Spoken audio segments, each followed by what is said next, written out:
40% of half of 240.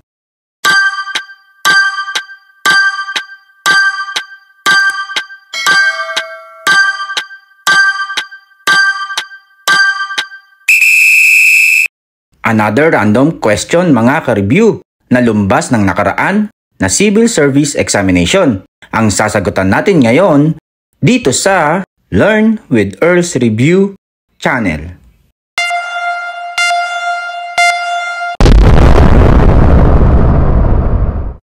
Tingin ko naman maraming nakasagot ng tama dito. Mayroon na din tayong video na kagaya nito.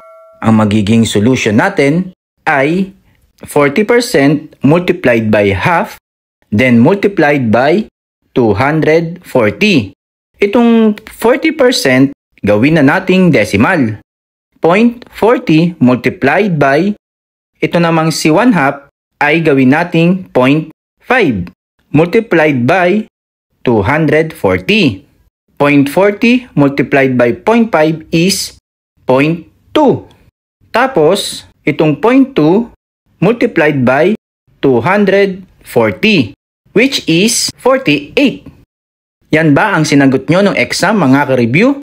Congrats! Tama ang sagot nyo. Maisingit ko lang itong isang way kung paano sagutan yan.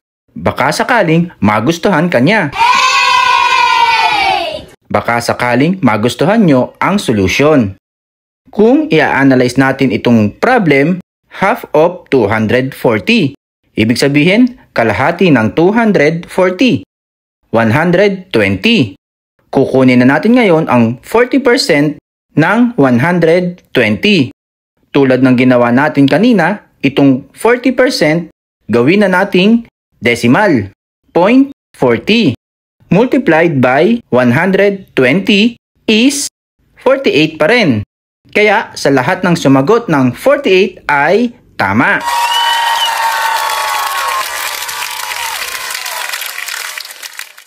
Mga ka-review, pag nakita nyo na mali ang sagot o solusyon na ginawa ko, pwede nyo po akong i-correct. Hindi naman sa lahat ng oras, tama ang pagsosolve ko. Maa-appreciate ko po ang pag-correct nyo sa akin. Gusto ko din pasalamatan sina Team Laika at Solving Math by Leonelyn. Sila ang nagiging inspirasyon natin sa paggawa ng ganitong mga content. Please support nyo din ang mga social media accounts nila. Subscribe for another review. Bye!